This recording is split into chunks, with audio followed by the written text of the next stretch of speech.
ये कहानी है एक ई रैंक हंटर संग जिनवो की, जिसे इस दुनिया का सबसे कमजोर हंटर भी कहा जाता है। और सभी लोग उसका मजाक उड़ाते हैं, पर वह उनकी बातों पर ध्यान नहीं देता, क्योंकि अपने पिता की मौत के बाद वह अकेला ही घर में कमाता है। उसे अपनी माँ के इलाज के लिए पैसे चाहिए होते हैं, जो कि कोमा में है, और अपनी बहन को पढ़ाने की जिम्मेदारी भी उसी पे है। इसलिए सबसे कमजोर होने के बाद भी वो रोज अपनी जिंदगी खतरे में डालता है, ताकि थोड़े बहुत पैसे कमा सके।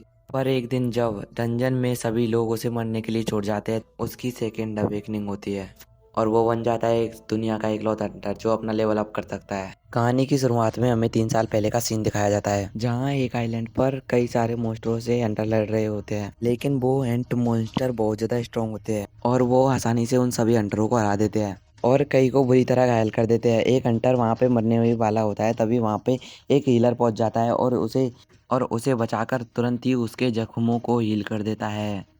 पर तभी उस हीलर पर बहुत सारे एंट मॉन्स्टर हमला कर देते हैं। तभी वहां पर उसके और साथी पहुंच जाते हैं, जो कि एस रैंक के होते हैं। क्योंकि ये तीनों ही एस रैंक हंटर होते हैं, इसलिए उन मॉन्स्टरों से लड़ने में इन्हें कोई भी परेशानी नहीं होती। तभी वहां पर एक वाइट मॉन्स्टर आ जाता है। इसके साइज को देखकर इन सभी को लगता है कि यह उनका लीडर है, जिसके बाद वो दोनों हंटर मिलकर उससे लड़ने लगते हैं और बड़ी आसानी से उसे हरा देते हैं। तभी वहां पर बहुत सारे वाइट मॉन्स्टर आ जाते हैं, जिससे वो समझ जाते हैं कि वो एंट मॉन्स्टर कोई लीडर नहीं था, और वो दोनों अपनी पावर्स को उड़ाकर उन सभी मॉन्स्टरों को एक झटके में ही खत्म कर देते हैं। जहां इनकी ये भयानक लड़ाई सिटी से भी लोग देख सकते हैं। जहां ये हंटर, जिसका नाम जोय है, वो अपनी हंटर की आर्मी के साथ सही समय पर पहुंच जाता है, क्योंकि वहां सैकड़ों की तादाद में वही एंट मॉन्स्टर आ रहे हैं। जोय अपनी एक ही हमले से सभी छोटी चीटियों को खत्म कर देता है, पर वो बड़ी चीटियां अब भी आगे बढ़ती रहती है, जिनको खत्म करने के लिए बचे हुए हंटर आगे बढ़ते हैं। इस दुनिया में 10 साल पहले ऐसे पोर्टल अपेयर होना शुरू हुए, जो कि अलग अलग डायमेंशन से कनेक्ट होते हैं। इन पोर्टल के अंदर बहुत सारे मैजिकल बीस्ट और मॉन्स्टर होते हैं, जिनके ऊपर आम हमलों का कोई असर नहीं होता है। उन्हें मारने के लिए हंटर्स की जरूरत पड़ती है। हंटर वो ह्यूमन होते हैं जिन्होंने मैजिकल एबिलिटीज को अवेकन किया है। उनकी पावर के हिसाब से उन्हें कई रैंक दी गई है, जैसे एस, ए, बी, सी, डी और ई, जिसमें एस सबसे स्ट्रॉन्गेस्ट को दी जाती है और ई सबसे वीक को दी जाती है। एक बार किसी भी वुमेन की पावर अवेकन हो जाए, तो चाहे वो कितनी भी ट्रेनिंग कर ले, वो अपनी पावर नहीं बढ़ा सकता। इसके बाद हम प्रेजेंट का सीन देखते हैं, जहाँ काफी सारे हंटर एक डंजन रेड के लिए इकट्ठा हो चुके हैं। तभी यहाँ पर संजन वो भी पहुंच जाता है। उसे देखकर सभी लोग खुश हो जाते हैं। उसे देखकर सब लोग खुश क्यों हो रहे हो? वो काफी स्ट्रॉन्ग है क्या? तुम जानते हो उसका निकनेम क्या है? World weakest Hunter. उसके आने का मतलब यह है कि ये डंजन काफी कमजोर होने वाला है, तो किसी को कोई फिक्र करने की जरूरत नहीं है। अरे ज्यादा नहीं बोलते, कहीं वो सुनना। गधो, मैं तुम्हारी सारी बात ही सुन रहा हूँ, इतना चिल्ला चिल्ला के जो बोल रहे हो। तभी वहाँ पर जूही पहुंच जाती है, जो उसकी चोट के लिए उसे डांट लगाने लगती है। उसके पूछने पर जिन्वो बताता है, मैं दरअसल एक ई रैंक डंजन में घायल हुआ था, मेरे अलावा किसी को कुछ नहीं हुआ। वहाँ कोई हीलर नहीं लेके गया था, क्योंकि उनके पास एक आई रैंकर था।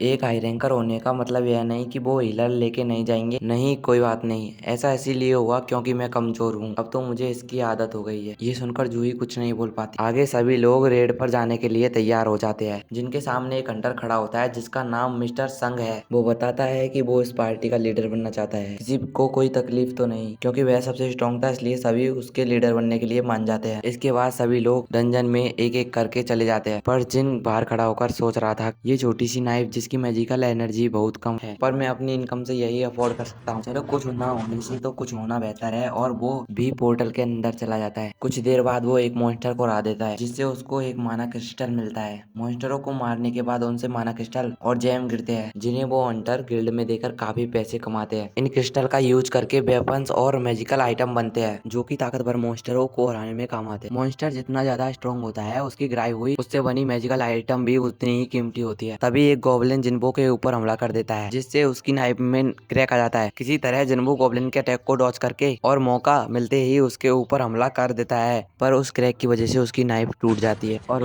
वो गॉब्लिन जिन्वो पर हमला करके उसे पूरी तरह से घायल कर देता है। पर इससे पहले कि वो परिलोक सुधार जाता, वही तुलतुला हंटर आके उसे बचा लेता है और जूही से कहता है कि वो जिन्वो को जल्दी से हील करे। जूही उसे हील करने लगती है और जिन्वो देखता है कि बाकी सभी हंटर मॉन्स्टर से लड़ रहे हैं, और कुछ समय में ही वे सभी मिलकर डंजन बॉस को भी हरा देते हैं। ये सब देखकर वो उदास हो जाता है। सब कुछ खत्म हो गया, मैं सिर्फ एक ई रैंक क्रिस्टल ले पाया, मैंने अपनी जिंदगी खतरे में इसके लिए डाली थी। तभी वो एक बंदा सभी हंटरों को आवाज लगाता है, उन्हें बताता है कि यहाँ एक केव है। ये देखकर उन्हें लगने लगता है कि शायद ये केव डबल डंजन है। बॉस को हराने के बाद भी ये डंजन क्लोज नहीं हो रहा। ऐसी सिचुएशन में प्रोटोकॉल है कि हमें इसे हंटर एसोसिएशन को रिपोर्ट करे और उनकी अनुमति का वेट करे, लेकिन फिर सारी लूट उन्हें ही मिल जाएगी। ये तो एक डी रैंक डंजन है, इसमें भला करने की क्या बात, फिर भी ये काफी खतरनाक हो सकता है। तो हम सभी वोट करेंगे। वोट में 6 लोग जाने को तैयार और 6 नहीं। अभी तक जिन्होंने ने वोट नहीं किया, अब सब कुछ तुम पर है। क्या मुझे जाना चाहिए? मुझे पता है कि ये एक डी रैंक डंजन मेरे लिए खतरनाक हो सकता है, पर मुझे पैसों की बहुत जरूरत है। मेरे पिता के मरने के बाद घर में सिर्फ मैं ही कमाने वाला बचा हूँ। मुझे मेरी माँ के इलाज के लिए पैसे चाहिए और छोटी बहन की पढ़ाई के लिए भी मुझे जाना ही होगा। हाँ, मैं भी डंजन में जाना चाहता हूँ। इसके बाद हम एक फैसिलिटी को देखते हैं, जहाँ एक ह्यूमन जिन्होंने अभी अभी अपनी पावर अवेकन की है, वो अपनी एबिलिटी चेक कर रहे हैं। उस फैसिलिटी के बाहर जाने के बाद उन्हें कई सारे गिल्ड के लोग उन्हें अपनी गिल्ड में ज्वाइन करने के लिए रिक्वेस्ट करते हैं। उनमें से एक बंदा किसी को फोन लगाता है। एक बी रैंक और 2 सी रैंक हमारे साथ ज्वाइन करने के लिए मान गए हैं। जिसे उसने फोन लगाया था वो मिस्टर जोई था। जेंडर और लेग को दरकिनार करके उन सभी को इंट्रोड्यूस करो जिनमें टैलेंट है। यस सर, आप तो जानते हैं कोई भी हमारी इनसे ज्यादा टैलेंटेड नहीं होने वाला। इसके बाद हम शहर का सीन देखते हैं, जहाँ पर 2 चोर लड़की का पर्स छीनकर भाग रहे थे, लेकिन तभी उनके सामने जाइन पहुंच जाती। वो आसानी से उन चोरों से उस लड़की का पर्स छीन लेती है, लेकिन जब वो पर्स वापस कर रही थी तभी लोग उसका चेहरा पहचान जाते हैं और उसे चारों तरफ से घेर लेते हैं। भीड़ को देखकर वो एम्बेरस हो जाती है और छलांग लगाकर वहां से भागने लगती है। दूसरी तरफ डंजन में सभी लोग केव के अंदर जा रहे हैं। सॉरी जूही, मेरे वोट की वजह से तुम्हें अंदर आना पड़ा। क्या तुम ठीक हो? ठीक?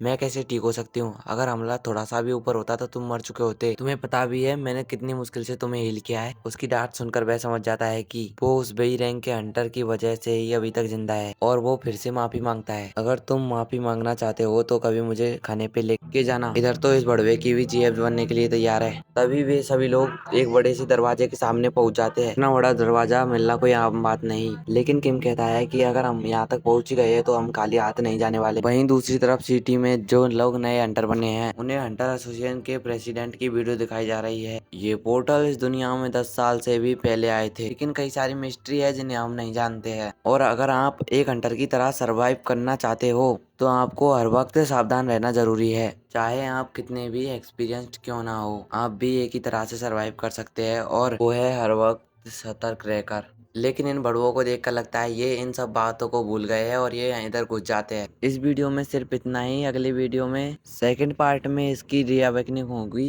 जिसमें ये बन जाएगा द स्ट्रॉन्गेस्ट मैन। उसके लिए भाई 20 कमेंट कर दो यार।